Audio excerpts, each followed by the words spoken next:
Na beira de rio na Australia, grupo de turistas testemunhou algo impensável quando esse corajoso guia turístico tenta alimentar pela mão crocodilo grande e faminto. Antes de tudo, os turistas começam a gravar cara que pode ser visto inclusive salpicando saboroso pedaço de carne na água, para atrair atenção desse gigantesco crocodilo. Tiene abajo ahí.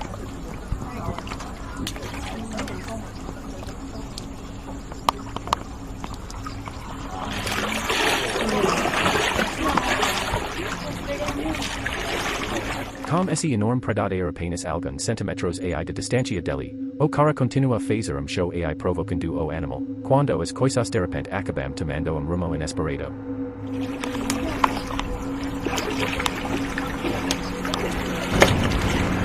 Oh shit.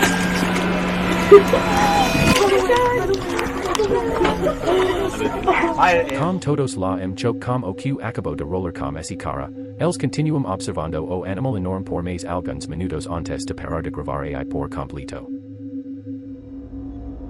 Obrigado por ver até o final. Veja também esse outro vídeo. Deus abençoe a todos. Tchau.